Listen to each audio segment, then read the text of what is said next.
consumes. Y si no quieres, no, ¿verdad? Es lo mismo, digamos acá. El uso igual inicia por, o sea, digamos, iniciativa propia, y de una manera social inicialmente, y después se desvía de los patrones sociales. Hay que tomar en cuenta también que no todos vamos a hacer abuso de sustancias. ¿Sí o no?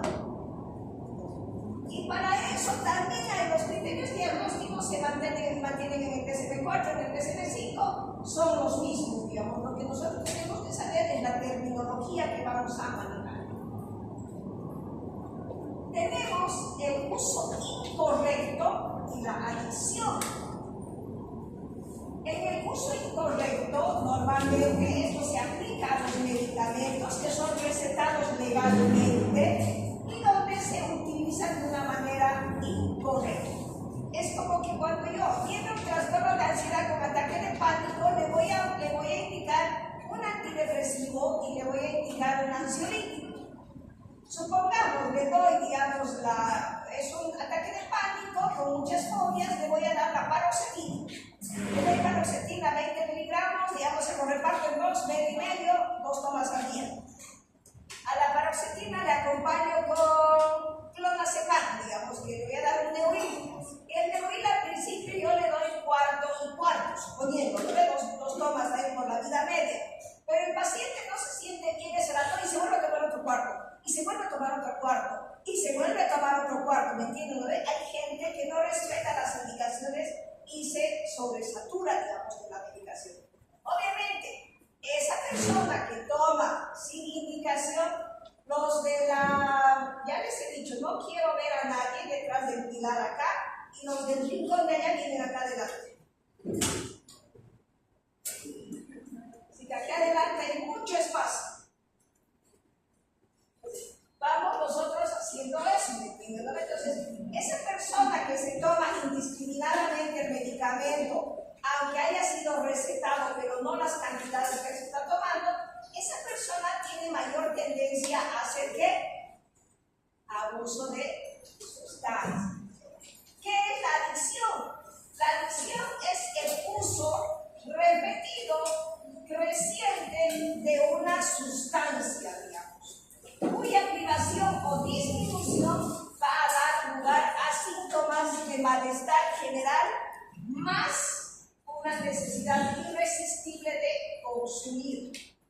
Entonces, si estamos hablando acá de cuando el organismo se adapta y se readapta tan bien a la droga que va a requerir, digamos, el consumo masivo.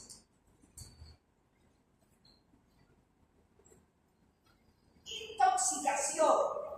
La intoxicación es considerada como un síndrome porque se acompaña de signos y síntomas. Esta es reversible y es causada por la ingesta de una sustancia concreta en cantidades exageradas en las que el organismo no puede controlar. Entonces sobrepasa lo que el organismo puede liberar o, digamos, eliminar. A eso se llama intoxicación.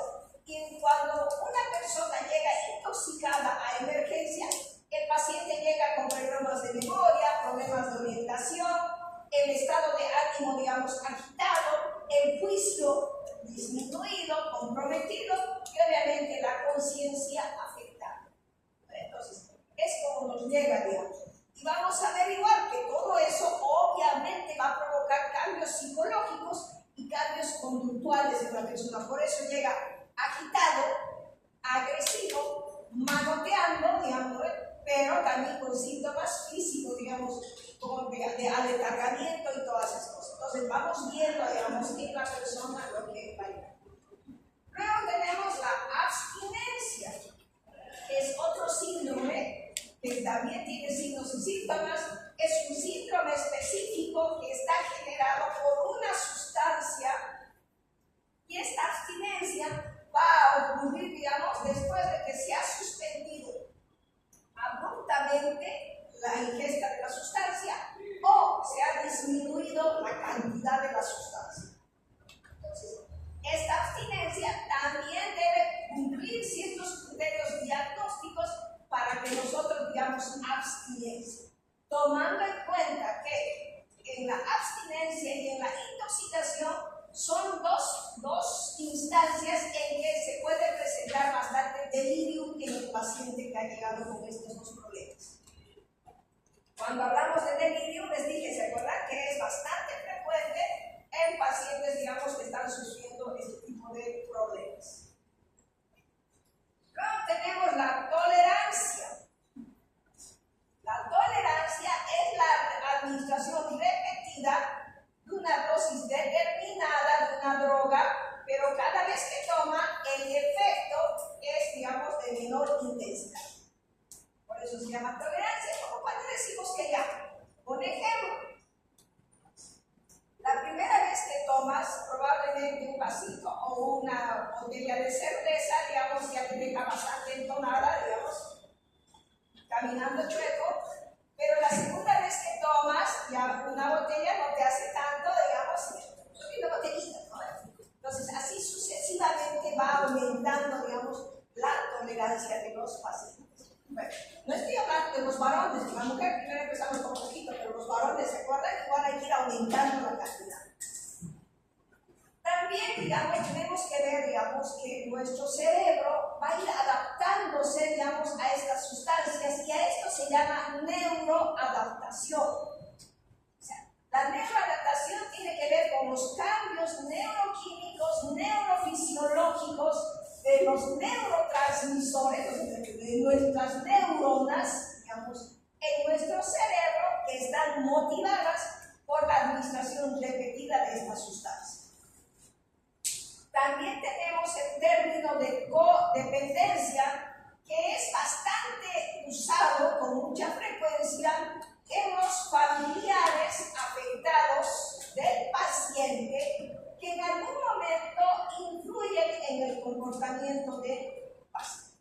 Tenemos muchos codependientes. En este grupo normalmente entra la esposa o la mamá, que a ser codependientes y son las que muchas veces nos boicotean el tratamiento del paciente. No crean, digamos, por eso digo, el amor de mamá y el amor de esposa es terrible. El amor de las novias, digamos, y que a veces cuando los hospitales están internados, se las ingenian para meter, digamos, alcohol o drogas. Se las ingenian. Como cuando una persona, o sea, llama la atención que muy pronto, digamos, no tiene nada, después de haber estado consumiendo mucho tiempo a diario, etc., y de pronto que como que a las 72 horas o un poquito más así, no presenta ningún síntoma de abstinencia, dude bastante, porque se sigue consumiendo. Entonces, normalmente alcohol y drogas al tercer día se va eliminando, va disminuyendo el nivel plasmático en la sangre, disminuye la cantidad, entonces el paciente sí o sí, digamos, si su consumo ha sido así como dicen bastante, tiene que entrar en abstinencia. Entonces, sí o sí tenemos que ver esos síntomas. Así sean leves. No, estoy bien, doctora, pero sus manos tiemblan, me dice, estoy rápido. Entonces, uno nota, sabe, digamos, cuando sabe. Entonces, uno tiene que ver, tenemos que ver. Codependencia. Entonces, las mamás, las esposas, las novias meten alcohol o drogas. Y de verdad que no. ¿Quién va a dudar que la mamá te traiga una botellita de agua así? Agüita con alcohol, Coca-Colita con alcohol y las drogas. Lo más fácil de ver es oler la marihuana. ¿Quién te ha dado permiso para que fumes? No, es una niñita. ¿Quién te ha dado? Si uno se acerca y ya sabe que mejor es nariz. No tiene nariz de perro, digo. La cocaína todavía te puede pasar, pero lo vas viendo, digo, el ojito hacia. Pero entra. Así les digo yo que, o sea, esos son los codependientes. ¿Cómo vamos a hacer, digamos, una evaluación en estos pacientes? Porque no se olviden que estamos hablando en general de todo, ¿verdad? A veces, para un principiante no es nada fácil reconocer o examinar a este paciente. ¿Por qué les digo? Porque el paciente con abuso de alcohol o drogas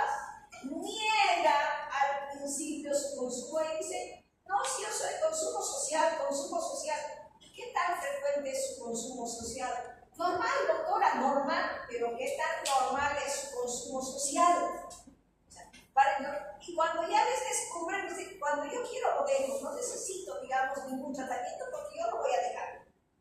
Es lo primero, no toman conciencia de eso. Ya cuando viene realmente se va a ver. En el alcohol que más rato vamos a ver, es clarísimo y algunos signos en la cara de aquel alcohólico crónico, ¿no? Que vamos a ver. Entonces, dentro de la evaluación, nosotros tenemos que hacer una historia clínica bien detallada si es que nos dejan hacerla. Obviamente, la exploración física viene después y si es necesario y tienes tus dudas, etcétera, un análisis de orina, digamos, para confirmar todo. Yo prefiero hacer el doping cuando tengo mis dudas, yo prefiero hacer el antidoping de todo. Y así empiezo, ya sea, como dicen, ¿no ve? Con el pie derecho. Porque si me está engañando, yo le digo, yo necesito esto para ver cómo voy a empezar y después hacerte, digamos, las siguientes evaluaciones. Así de fácil, que tampoco cuesta muy caro hacer esas cosas. ¿Cuáles son los trastornos asociados, digamos, al consumo de drogas? En esta oportunidad vamos a hablar de los trastornos, digamos, directos del alcohol sobre el cerebro, digamos, y también vamos a hablar de los trastornos relacionados con el comportamiento que están asociados al alcohol y trastornos con efectos persistentes. Aquí ya vamos a hablar, digamos, de lo que es del abuso y la dependencia en el alcohol. Abuso, hemos dicho, ¿no? Es la ingesta cada vez mayor de las sustancias, ¿se acuerdan, no? Entonces, cuando ya tenemos el abuso, este abuso es, digamos, el consumo habitual de esta sustancia por encima de los límites establecidos. La persona probablemente pueda reconocer el uso, pero niega el abuso. ¿Entienden? ¿No? Entonces, esta persona con esta tendencia de abuso utiliza el alcohol para afrontar, digamos, cualquier problema que tenga. Entonces, este abuso se da más frecuente en jóvenes y muchos de ellos están limitados a fines de semana. Van a conocer siempre un amigo que empieza a tomar, digamos, el viernes en la noche y concluye el domingo. ¿Vale? La dependencia es un estado de malestar que se produce al habituarse al consumo de alcohol, desarrollando tolerancia, donde va a haber una pérdida en lo que es el control sobre su consumo y obviamente la persona también va a negar o va a minimizar el consumo que tiene. Ustedes conocen muy bien, digamos, la farmacocinética del alcohol. Si bien el 99.9% del alcohol ingresa por vía oral. ¿No ve? Digo el 99.9% porque hay un 0,1% cómo consume el alcohol.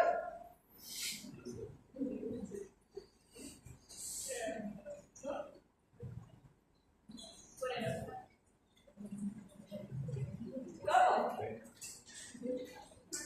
¿Qué es eso?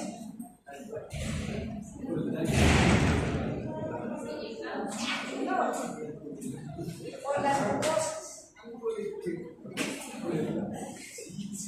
Sí, las mujeres se ponen tampones embebidos en alcohol y los varones los mismos tampones se ponen como supositorio. Y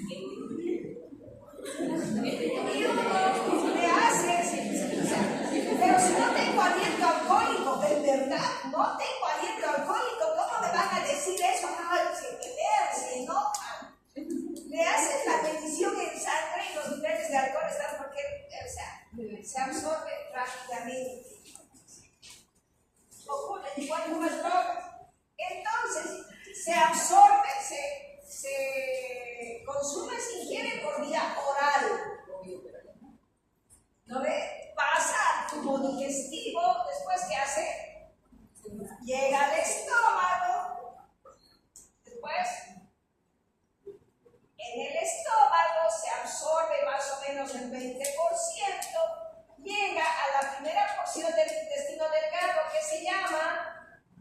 Duodeno. Se absorbe, ¿qué se llama? Duodeno. Se absorbe casi el 80% ahí. Luego se metaboliza ¿dónde? En el hígado. Bueno, se absorbe, ¿no ve? Hasta el 80%. Y un alto porcentaje pasa a, digamos, se absorbe al cerebro. Por eso son los síntomas de hoy. Se metaboliza en el hígado y se elimina por vía renal y la transpirosis. Ustedes esto conocen.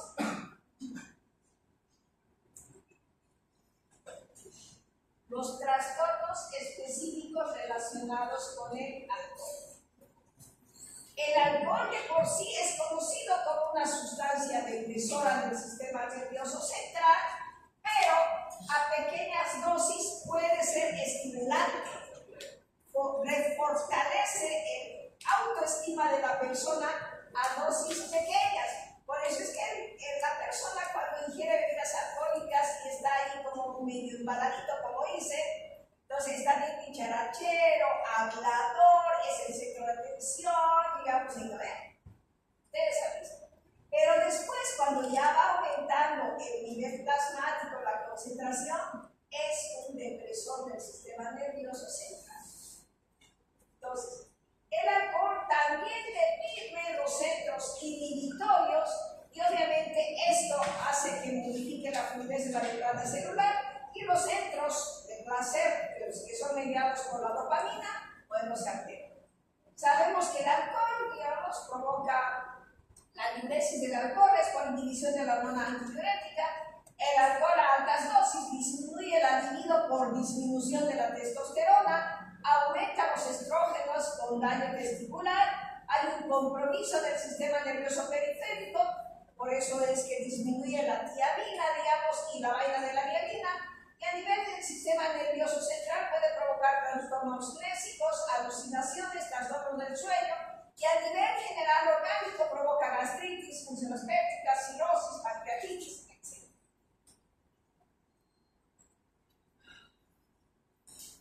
El alcohol, digamos, llega al abuso de alcohol más o menos el 20% de los hombres y el 10% de las mujeres. Crean dependencia el 3 a 5% en mujeres y el 10% en varones. Cuanto mayor es el estudio, hay más probabilidades de consumo de alcohol. Entonces, los grupos religiosos, escuchen bien, en los grupos religiosos la dependencia del alcohol alcanza al máximo, al igual que los protestantes y los católicos. El alcohol es la sustancia más utilizada para aliviar la ansiedad, la depresión y el insomnio en dosis bajas. En la etiología dice que los parientes más cercanos a un paciente alcohólico corren un mayor riesgo de 4 a 1. Los gemelos monocigóticos, hijos de un alcohólico, corren más riesgo que los disigóticos. Y los hijos adoptivos de las personas alcohólicas también corren un riesgo cuádruple, digamos 4 veces más que los hijos. La historia clasifica a los tipos de dependencia en 5. Habla de la dependencia de tipo A, conocida como leve, que tiene un inicio tardío, provoca pocos problemas relacionados con el alcohol, es como que sobrellevadero. El tipo B, considerado la dependencia fuerte, esta dependencia comienza temprano, tiene un alto número de elementos estresantes, los síntomas psicopatológicos que nos acompañan son graves y obvio tienen tendencia al uso de varias sustancias. Tenemos a los bebedores sociales que beben cantidades moderadas, pero todos los días, los bebedores esquizoides o aislados que beben solos en forma compulsiva en su casa, y la dependencia motivacionada por la alfa-alcohol deshidrogenasa, que no puede dejar de beber después que ha comenzado. Tenemos esas categorías. Los síntomas, según los niveles de alcohol, hay varias categorías, pero esta que está en combinación con el vino me ha, digamos, llamado la atención. Dice que de 50 a 150 miligramos de porcentaje va a provocar alteraciones en la atención y en la coordinación motora. De 150 a 250 miligramos va a provocar signos de ebriedad. De 250 a 350 va a provocar alteraciones del sistema reticular del tallo espinal, por eso es que ya va caminando chueco. Y de 350 a 450 va a provocar alteraciones en los centros lumbares, vasomotores y respiratorios, pudiendo llevar al paciente a las convulsiones, a coma o la muerte. ¿Cómo vamos a diagnosticar? Obviamente, ¿no? Vamos a tener criterios de identificación. ¿Qué es lo primero en un paciente alcohólico? ¿Qué es lo que sentimos? El aliento. ¿Lo ves? Ya olemos. Transpira alcohol el paciente. Si es alcohólico, transpira alcohol. Por más que se bañe y se llenen de lociones, van a sentir ustedes ese aliento. Tiene la fases alcohólica. Tiene el mucus la nariz enrojecida. ¿No ve la fase alcohólica? Mire, chapucita acá. Y tiene el tema palmar, las palmas están rojas. Increíble, pero de rojo cómo se pone. Y también vamos a ver, digamos, el temblor de las manos y de la lengua. Si podemos, vamos a pedir hemograma completo y el perfil hepático mínimamente para poder, digamos, compensar esto. Y también hay varios test para poder hacerlos en los pacientes alcohólicos que nos pueden ayudar en el diagnóstico. Hay uno de 4 preguntas directas. El tratamiento, obviamente, debemos llegar a la sobriedad total, ¿no? Y si es necesario hospitalizarlo, hay que hacerlo, digamos. Se debe hacer psicoterapia individual, grupal, farmacoterapia. Lo ideal es usar, digamos, el disulfiram de los 25 a 500 miligramos día, la naltrexona que viene de 50 miligramos día y el acamprosado 2 gramos una vez al día. Pero tenemos que llegar, digamos, al alcohol cero. Estas fases del alcohol que ya he gustado, vamos a la intoxicación por el alcohol.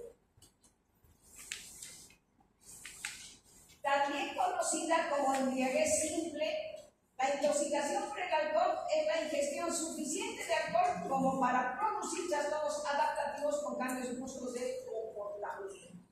Cuando hablamos de intoxicación por alcohol, nosotros debemos buscar, digamos, las causas. La intoxicación leve puede provocar relajación, locuacidad, euforia, desinhibición, pero estamos hablando de la intoxicación leve. La intoxicación grave puede, digamos, ocasionar cambios adaptativos muy visibles como agresividad, irritabilidad, la habilidad del estado de ánimo, alteraciones del juicio, alteraciones de la vida social o laboral. Les dije que no está similar al texto esto, por eso estamos tratando de hablar y que vean de acá. ¿Cuáles son las manifestaciones de la intoxicación? El habla entrecortada, la incoordinación, la marcha inestable, que es característica, el nistagmus, alteración de la memoria, estupor, parabólico. La intoxicación se divide en intoxicación grave, digamos, en donde nosotros vamos a ver que el comportamiento es aún más retraído. Hay problemas de las psicomotores, donde va a haber una lentitud, un retraso en el caminar, en los movimientos, van a haber lagunas mentales, va a haber ya una alteración, un compromiso de la conciencia con obnubilación, coma o muerte, digamos, dependiendo al grado de intoxicación que llegue el paciente. ¿Cuáles son las complicaciones de la intoxicación etílica? Accidentes de tránsito, traumatismos craneales para el paciente que está conduciendo el alcohólico y para el que se atropella, fracturas costales, en ambos casos actos violentos, llegando al homicidio o suicidio. Porque un alto porcentaje de los homicidios son provocados bajo efecto de alcohol. Como hemos visto, de esos acuchillamientos, etcétera, digamos. No puede decir emoción violenta por defensa 1, pero 17 cuchilladas, no, ella no va. 1 puede ser, digamos. Pues, hay que ver, digamos, que el alcohol, digamos, desinhibe hasta esa situación. ¿Qué otras alteraciones pueden observarse con diferentes concentraciones de alcohol? Vamos a ver, digamos, esta otra, miren, porque esta es otra elemento. De 20 a 80 miligramos, retraso la función motora y la capacidad para pensar.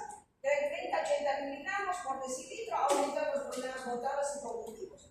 De 80 a 200, falta progresiva de coordinación, errores presentes del juicio, la habilidad del ánimo, deterioro cognitivo. De 200 a 300, nistagmus, habla muy entrecortada, lagunas alcohólicas. Y más de 300, alteraciones de las constantes vitales y probable empeoramiento. ¿Cómo vamos a evaluar? Pues la evaluación es con nuestra historia clínica, digamos, hacer una historia clínica y un examen físico minucioso. Siempre tenemos que evaluar posibles intoxicaciones por una u otra sustancia. No se olviden que estos pacientes también tienden a combinar, digamos, sustancias depresoras con el alcohol y esto puede sumar, digamos, el efecto y ser más mortal. Porque uno siempre sabe, hoy puede ser solo alcohol, mañana ya acompaño el alcohol, qué sé yo, le acompaño. No, yo no fumo, doctora, seguro que no, solo cuando tomo alcohol. Entonces fumas. ¿Me entiendes? Y después, no, de vez en cuando, solo cuando tomo, estoy con mis amigos, un porrito o una estufada. Van sumando. Oh, ya no me hace efecto y ayer me he tomado, estaba borracho y me he tomado 10 comprimidos de Neuril, digamos, y no me ha hecho efecto. Pero se imaginan, digamos, la tolerancia que está haciendo, entonces tenemos que ir viendo todas esas cosas en el paciente. Tenemos otra patología que se llama intoxicación idiosincrásica por alcohol, donde el paciente va a tener un comportamiento inadecuado, agresivo, llegando a ser acusador, tras la ingesta hasta de una pequeña cantidad de alcohol. Esto no ocurre en todos, ocurre en personas que tienen lesiones cerebrales que son bien sensibles a la intoxicación idiosincrásica por el alcohol. También va a provocar lagunas mentales, el alcohol, la intoxicación, y esto con amnesias anterogradas completas, porque no va a recordar nada de lo que ha hecho en el presente. El paciente parece despierto y alerta, pero no para nada. Y las personas con lesiones cerebrales son más propensas también a presentar estas lagunas mentales. Por eso es que tenemos que, cuando muchas veces entonces no me acuerdo, ¿se acuerdan? Tenemos que ver y pedir, digamos, valoraciones neurológicas para ver qué es cierto, digamos, lo que el paciente está diciendo, no me acuerdo. El tratamiento de la intoxicación, obviamente, no te soporta. ¿Qué quiere decir? Que nosotros lo vamos a internar y lo vamos a desintoxicar y vamos a administrar nutrientes como la tiamina, la vitamina B1, la vitamina B12, el ácido fólico. De experiencia, para empezar a desintoxicar, si es posible el mismo día, pidiendo, digamos, si va a ser de referencia glucosado o dextrosa que se dice. A la dextrosa yo le pongo 2 ampollas de hexaminoforte, le pongo 5 a 10 ampollas de complejo B, 3 ampollas de vitamina B1 y 3 ampollas de vitamina C. ¿Por qué? La vitamina B1 es la que mejor, digamos, actúa y previene que se presente ¿qué se sabe del alcohol? Hoy estoy con lapsus. Guillain-Barré. El complejo B, digamos, las neuronas viven, se alimentan de complejo B.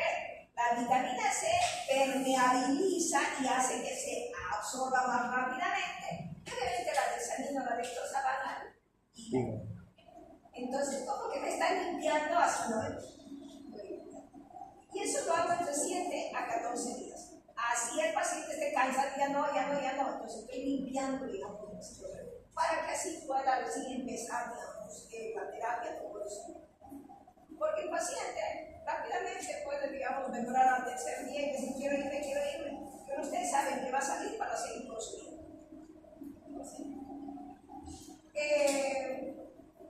Hay que vigilar las posibles complicaciones, digamos, de tomas, traumatismos craneales, caídas, etc. En la intoxicación idiosincrásica por alcohol, que llega a ser muchas veces una evidencia médica, se debe utilizar lorazepam y haloperidol, digamos, en caso de agitación. Después tenemos el trastorno psicótico inducido por el alcohol, antiguamente llamada alucinosis alcohólica. ¿Cuál es la característica de este trastorno psicótico inducido por el alcohol?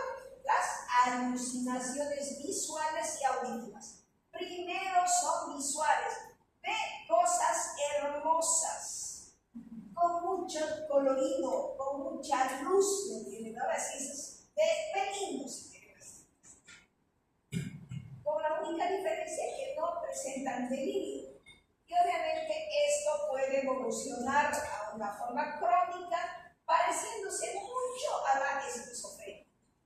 Esta patología es todavía rara, se presenta, digamos, más en varones que en mujeres, de 4-1, y se presenta, digamos, en varones que han tenido una dependencia alcohólica de por lo menos 10 años de consumo más que diario. El tratamiento es, si el paciente está agitado, benzodiazepinas tipo lorazepam, diazepam, antipsicóticos tipo haloperidol, digamos, y según la necesidad. Cuando usamos diazepam endovenoso en este tipo de pacientes, tenemos que tener mucho cuidado porque puede provocar un paro respiratorio. El lorazepam no provoca tanto eso, pero con el diazepam, y han sido a veces errores, o por ayudar al paciente rápido le ponemos el diazepam y le estamos provocando, digamos, un paro respiratorio. Y después, estamos yendo corriendo a terapia, digamos, para que no pueda observar. Tenemos la abstinencia de alcohol. La abstinencia de alcohol, por lo menos, deben darse, digamos, 2 de estos elementos. ¿Qué quiere decir? Que cuando hay abstinencia, mínimamente tiene que haber una hiperactividad vegetativa. ¿Cuáles son los síntomas que acompañan a una hiperactividad? Transpiración, la sudoración, ¿no? La sensación de que se está paralizando, ¿se acuerdan? Temblor en manos, ilusiones o alucinaciones transitorias, agitación psicomotora, todo lo que presenta, digamos, en el cuerpo cuando están de chaki. ¿Cómo se presenta cuando están de chaki fuerte? Nadie toma acá, nadie conoce ni siquiera cómo huele la marihuana, nadie conoce. Haga esa sensación donde es que se están queriendo, ¿sí o no? Cuando ese dice que le saca fuerte cuando se... Bueno, algún día les pasará eso, o es un paciente. En la abstinencia tenemos el delirio. El delirio por abstinencia de alcohol. Este delirio nos va a presentar signos y síntomas, ¿sabes?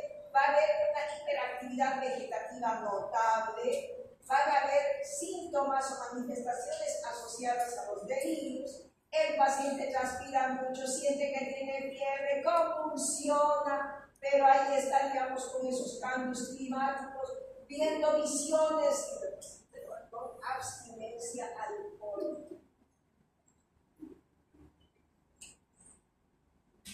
Las manifestaciones más características que se presentan son delirios paranoides, que alguien le quiere hacer daño y se escapa, alucinaciones visuales de insectos, ve monstruos, ve animales pequeñitos que se están entrando a su cuerpo, tiene alucinaciones táctiles y demuestra las cosas el paciente. Y para eso obviamente tenemos que hacer una historia clínica bien completa, una exploración física también, pedir pruebas de laboratorio, digamos, hemogramas y todo lo que uno pueda para poder, digamos, controlar esta situación. El tratamiento en un paciente con delirio alcohólico: disminuir los estímulos ambientales, corregir el desequilibrio hidroelectrolítico y tratamiento de los problemas asociados, hidratar al paciente si está deshidratada, usar el clordiazepóxido de 25 a 100 miligramos por vía oral cada 6 horas, usar la tiamina de 300 miligramos, digamos, ya sea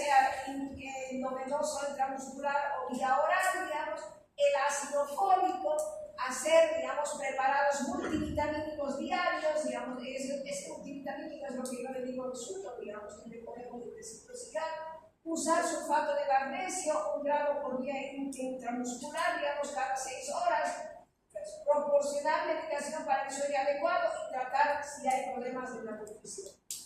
Pero hay que ver, digamos, tenemos que compensar, digamos, ese organismo en el delirio.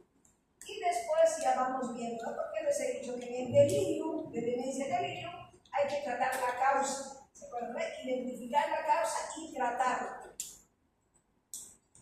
Tenemos el trastorno amnésico persistente inducido por el alcohol, donde el alcohol va a provocar una alteración de la memoria a corto plazo.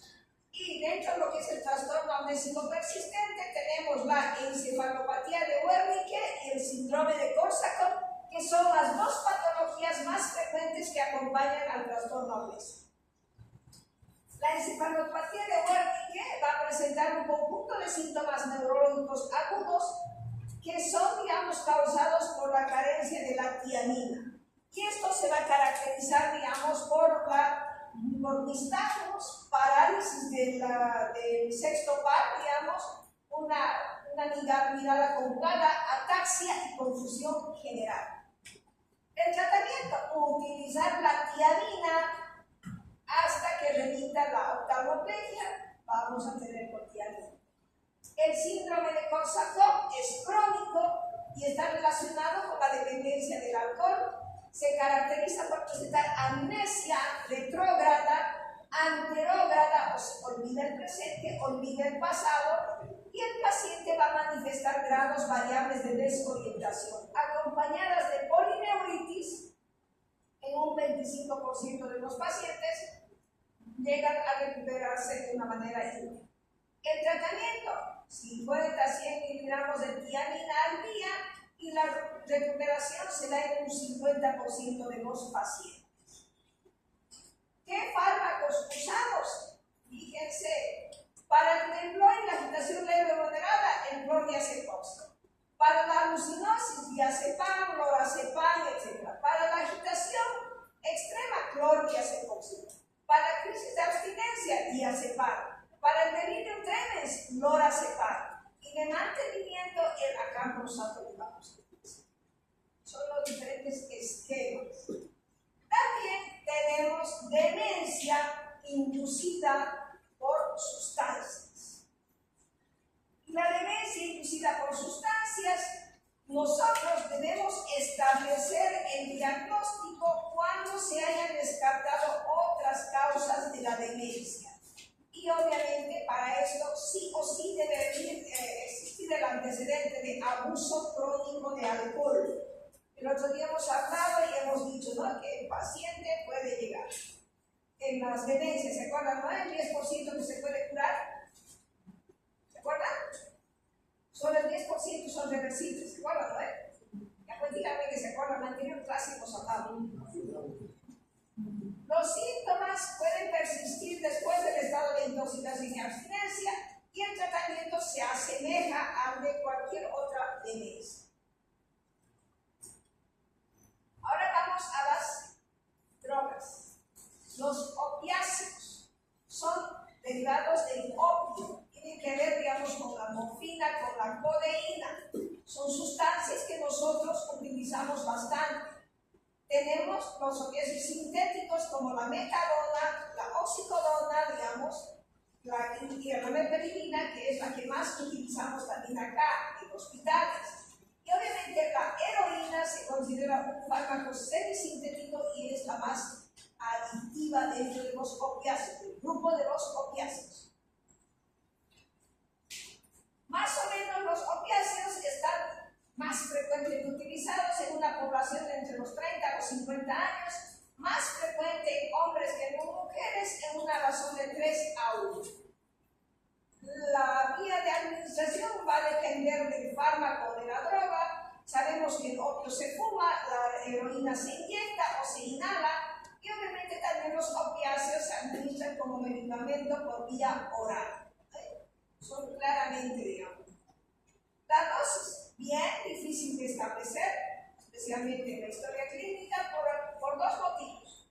Uno, El adicto no tiene, digamos, el modo de saber, digamos, la concentración de la heroína, cuánto ha comprado, todas esas cosas.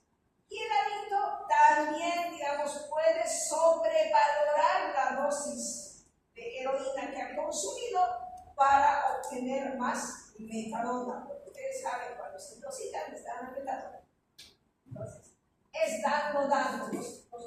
Menos mal que no tenemos aquí heroína. No he visto a un extranjero, digamos, que tenía ese problema, pero que no tenemos heroína. Pero tenemos muchos analgésicos. Y tenemos una gran dependencia, especialmente del personal de salud.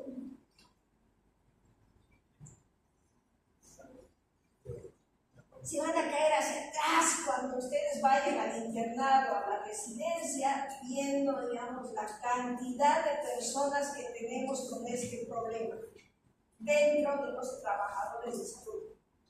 ¿Cómo se roban de los anaqueles, de donde están los medicamentos, todas estas sustancias? Tomando en cuenta que ahora la morfina sale, digamos, con una receta con 6 copias y todas esas cosas, ¿no? Que tiene que firmar hasta el director. Y lo terminan sacándose. A los analgésicos, al propofol, al fentanilo, digamos, cualquier cantidad de colegas nuestros. Y hemos tenido cualquier cantidad también de fallecidos, residentes e internos. En la intoxicación con la heroína vamos a tener signos y síntomas objetivos.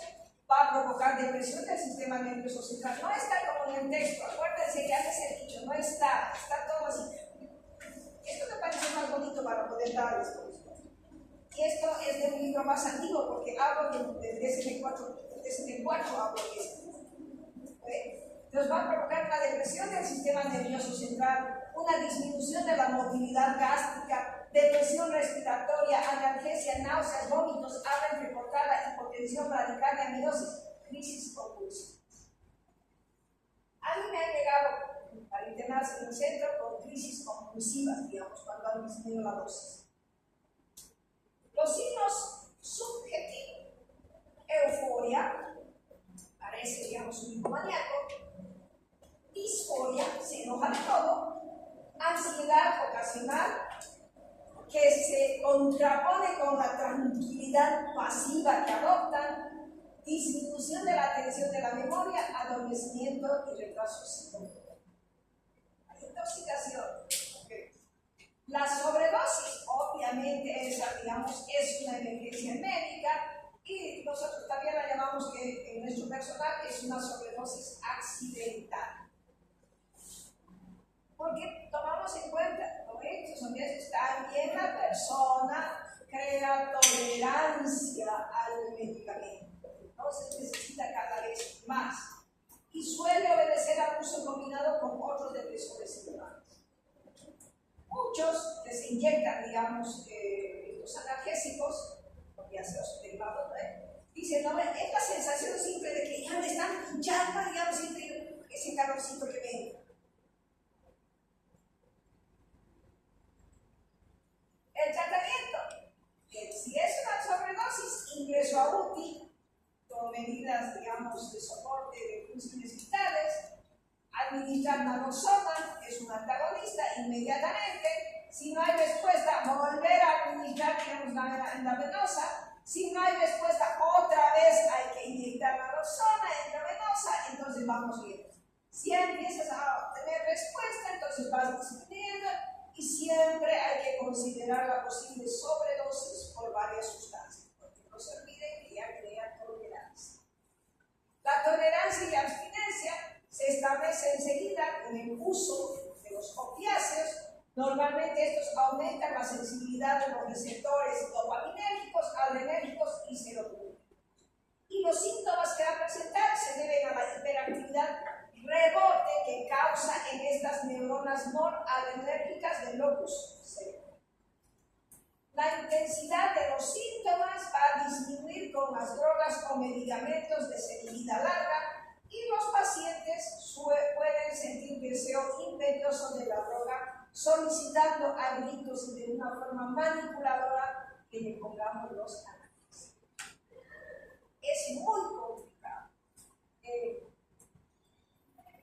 Han sacado ya del mercado, digamos, de sustancias. Como sucedió, había un analgésico fuerte que mucha gente hizo, digamos, adicciones. Después, un buen tiempo, sacaron el Prosidol también de la venta libre. Sacaron, digamos. Y no saben, con el tramador también, que digo, ¿no? Rico uno se pone con el tramador. ¿Alguien ha tomado tramador? ¿Murió? ¿Te ha hecho dormir? Una sensación de embotamiento. Estás viendo así. Estaba en el consultorio y me dolía mucho la cabeza y no tenía el tramador. Y miraba así. Dice, ya tenía que atender porque se tiraba. El paciente se movía. Yo estaba viendo, mi vista era así. Pero ahora como que el paciente se movía así. Con tramador y dosis baja. Imagínense dosis altas. ¿Qué es lo que provocará? Me dolía la cabeza y no había otra cosa y me tomé el tramador. ¿La dosis alta puede causar paro respiratorio? Seguro que sí. Si dosis baja, sí se estaba moviendo el paciente ahí. Por experiencia. Obviamente se debe hacer una desintoxicación si persisten los síntomas objetivos de la abstinencia, administrar metadona. Al cabo de 4 o 6 horas, si no hay cambio, hay que volver a repetir. Los pacientes con dependencia de la benzodiazepina deben desintoxicarse con benzodiazepina. Pero ¿cómo tenemos esa? Nosotros no la utilizamos. Tenemos los sucedáneos de los opiáceos, que normalmente el tratamiento básico y prolongado de los opiáceos requiere una desintoxicación lenta y prolongada. La mayoría de los pacientes logra mantenerse con dosis de 60 miligramos. Y aquí el levometanilo es un opiáceo de acción más prolongada que la metadona. Ha sido retirada del mercado porque provocaba muchos problemas, digamos, de arritmia grave. La buprenorfina es un antagonista parcial, digamos, de los receptores opioides que se utiliza para la desintoxicación y el tratamiento de mantenimiento de 8 a 16 miligramos. Menos mal que no soy, digamos, intensivista, porque esto lo van a tener que hacer en terapia.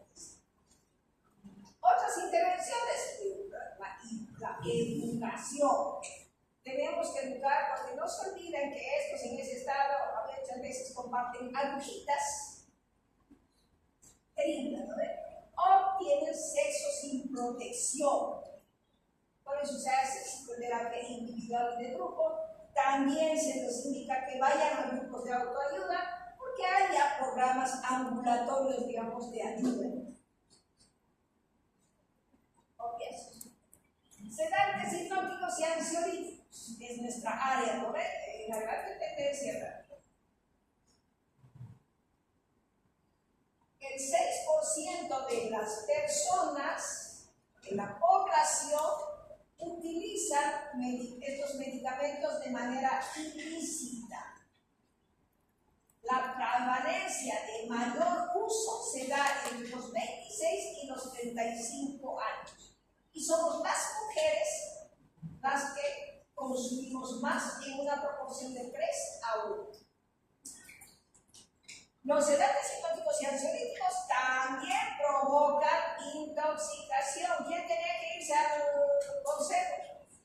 Ya me habló. Ah, sí, pero sí, a ver, tantos años que he sido consejera, te dan media hora para llegar. Ahorita no va a empezar.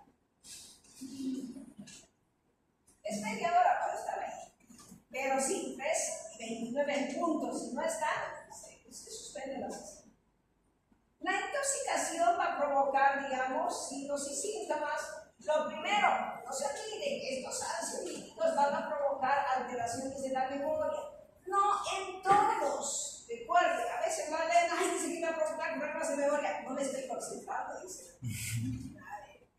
Claro, El uso crónico dice que provoca problemas de memoria en un porcentaje mínimo de la población. Provoca sí, pero el uso crónico.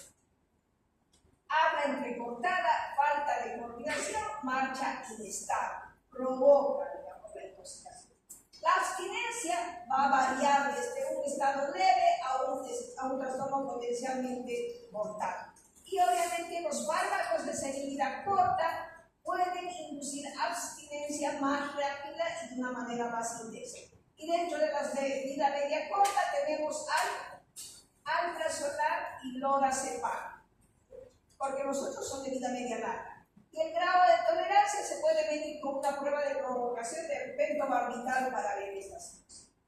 ¿Cuáles son los signos y síntomas? Van a presentar náuseas, vómitos, malestar general, debilidad, digamos, insomnio, ansiedad, irritabilidad, puede aumentar la sensibilidad a la luz, al sonido, temblor tosco en miembros superiores, hiperactividad vegetativa, llegando a las crisis convulsivas. Si queremos tener la certeza, pedimos la prueba de provocación del pentobarbital, donde dice que se debe administrar 200 miligramos de pentobarbital por vía oral, observar si el paciente se intoxica una hora más tarde, si hay una somnolencia, habla entrecortado. Si el paciente no se ha intoxicado, administrar otros 100 miligramos de pentobarbital cada 2 horas. La dosis total puede producir una intoxicación leve, equivale a la cantidad diaria de abuso de barbital. Pues hay que ver eso.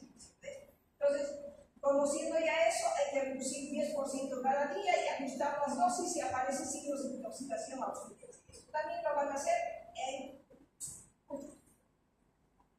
anfetaminas y sustancias de tipo anfetamínico o sus derivados.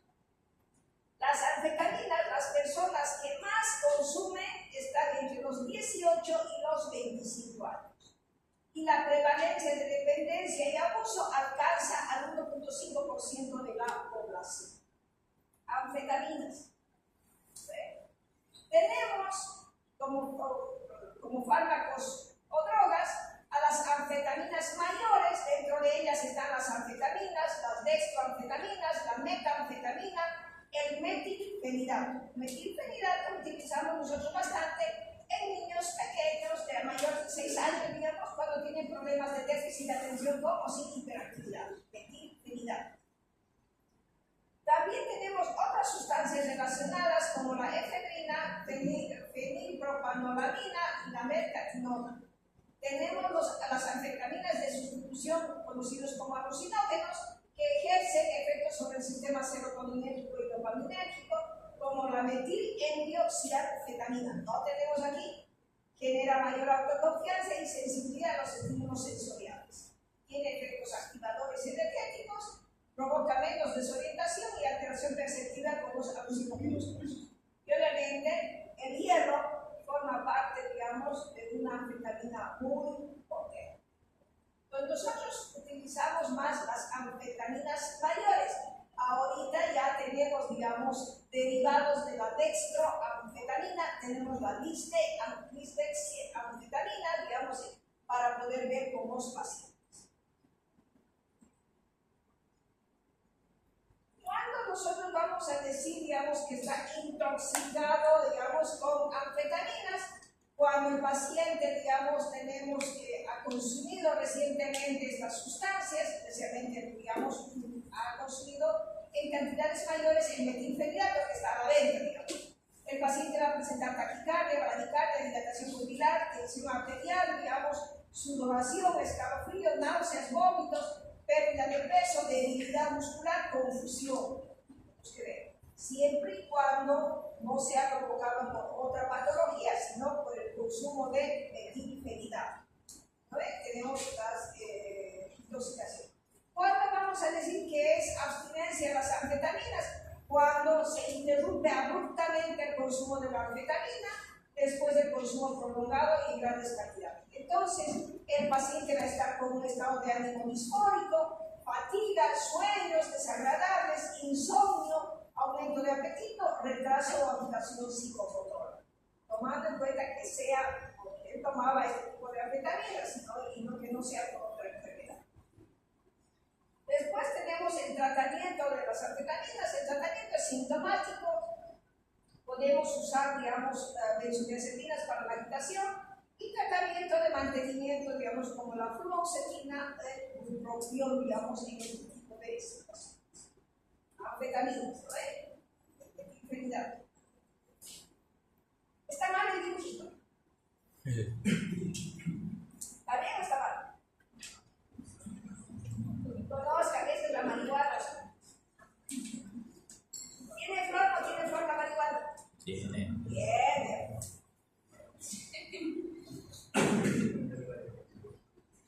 La cocaína es una de las sustancias más adictivas y se utiliza como estimulante y euforizante.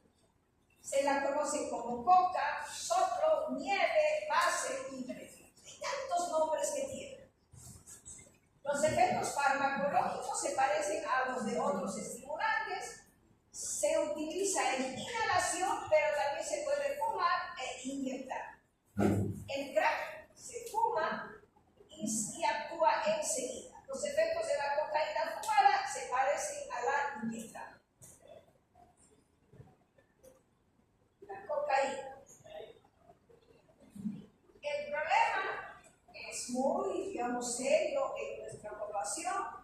La cocaína abunda entre la población de 18 a 25 años, más frecuente en hombres que en mujeres. Actualmente está siendo de 2 a 1, antes era más la diferencia entre el hombre y la mujer. Ahora la mujer, igualdad de género, ¿no? Está ya subiendo también.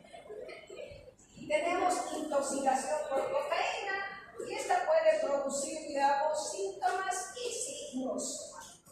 Dentro de los síntomas vamos a ver inquietud, agitación, locuacidad, habla rápida, preñante, ideación delirante paranoide, agresividad, digamos. En la intoxicación al principio se acentúa, digamos, el deseo sexual, está más hipervigilante, hay una posibilidad de una hiperactividad motora. Los signos que vamos a ver presentan taquicardia, hipertensión, escalofríos,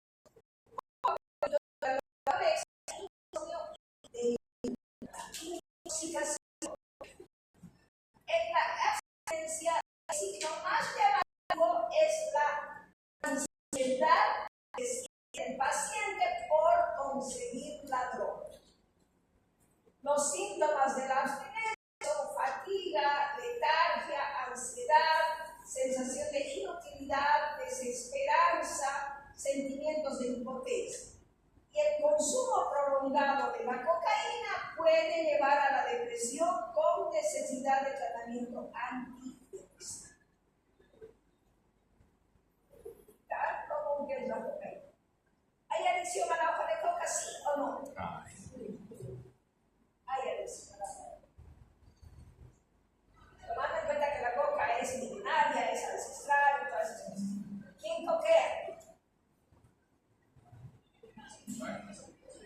Yo sé que coquean para estudiar. ¿Quién coquea? Ahora nadie. ¿Quién es Miguel?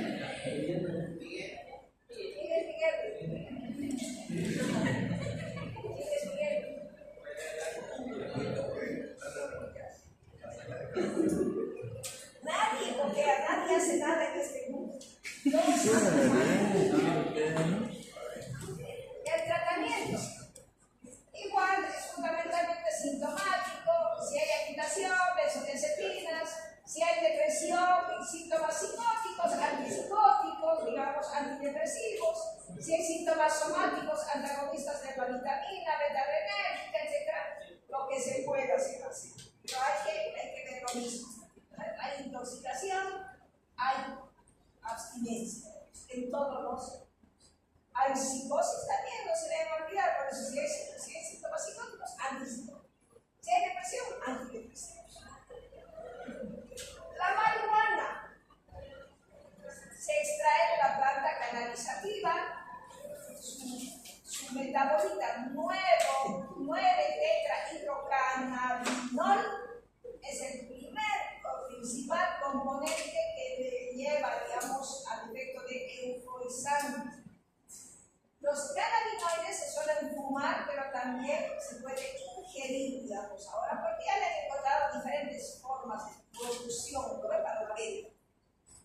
Hay de todo. En mi época todavía era así, el pan de marihuana, así, el burro, ¿no? Que hacían duro, que raspaban ahí para fumar. Era una mazota, digamos. En mis épocas, pero ya hay comido, no hay masticado. Brownies, tortas, de Bentalí, que es la causante del 5% de las dependencias. La edad de consumo es la mayor población de consumo, está entre los 18 y 21 años, no discrimina grupo socioeconómico ni sexo. Ahora todos fuman. La verdad, estas ciudades es de lo que se han sacado en las encuestas la población que más consume. Pero inicia el consumo, ustedes ya ha bajado hasta de los 12 a los 9 años, ya ha bajado el consumo. En casi todas las zonas. Tenemos niños en las calles, pequeños que están consumiendo, digamos, hasta la intoxicación por cannabis, cuando se fuma, los efectos aparecen en minutos, llegando al máximo a los 30 minutos y dura máximo de 2 a 4 horas al día, por eso se fuma bastante. Y los efectos motores cognitivos pueden extenderse entre 5 a 12 horas. ¿Cuáles son los síntomas? Vamos a tener euforia, disforia, ansiedad, susceptibilidad, risas inmotivadas, distorsión del tiempo, retraimiento social y alteración del juicio. Tomando en cuenta que al principio es, digamos, un estimulante porque te permite, te hace hacer cosas, te hace, digamos, saca a flote tu lado artístico. Los signos objetivos, la inyección cognitiva, ya hay gotitas para bajar eso, aumento del apetito, sequedad de la boca, taquicardia, hipertermia, sedación, despersonalización, alucinaciones, delirios de persecución. Antes no podía, digamos, estaban los ojos rojos, ¿no? Y el olor. Ahora hasta ya hay jabones de pino, ¿no ven? Ahora pino con eso se baña, entonces pino para más o menos camuflar el olor. Y hay muchas formas de camuflar estas cosas.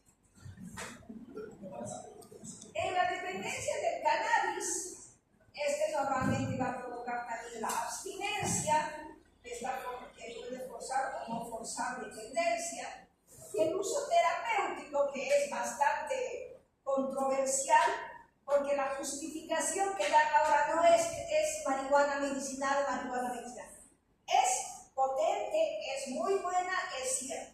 Mejor analgésico en las CEAs terminales.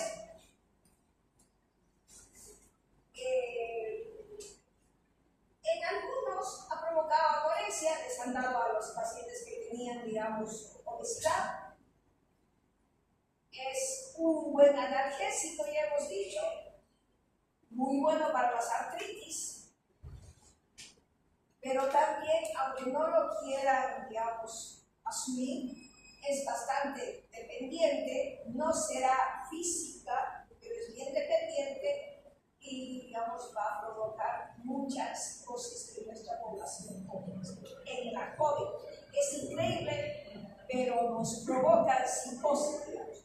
Y las dos sustancias, así en práctica que les dije, que nos han provocado bastante psicosis, especialmente después de los viajes de promoción, son el alcohol y la marihuana. ¿Se acuerdan de las fiestas electrónicas? Que ahora se han ido a San Ignacio, ¿no? La Concepción, San Ignacio, se han ido a las fiestas electrónicas. Ya no es Samaipata. ¿Se acuerdan, no? Oh, cómo llegaban los jovencitos. ¿Cómo llegaban los jovencitos? Era venta libre, no se olviden que es venta libre estas cosas en esas fiestas electrónicas. Obviamente ya se ha tergiversado, digamos, el objetivo de estas fiestas electrónicas. No es que es lo que vende el que está organizando, pero ya la gente va, digamos, con esa mentalidad a vender ahí.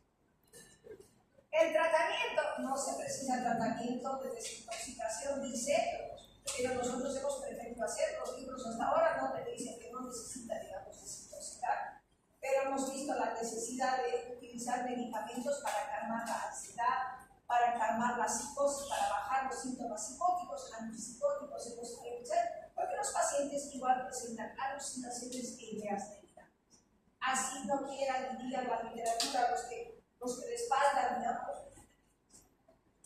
Yo no digo, la marihuana es un excelente analgésico, antiemético, especialmente en los casos terminales. Bueno, cáncer terminal, lo único que le va a controlar, digamos, que no esté vomitando, digamos, y que no esté con dolor, es la marihuana. Ni la morfina ya les hace nada. En esos casos, yo estoy muy de acuerdo en que les dé, digamos, porque hay que mejorarles la calidad de vida, por lo menos un poquito, a esos pacientes que están ya en esos grados terminales. Porque llegar a ese estado, no sé si alguien ha tenido un paciente, un familiar que ha llegado a ese estado, digamos, de ese dolor interno. ¿Alguien ha estado? ¿Alguien ha llegado oncológico? No. Ya va a llegar a cansado. Venga, no.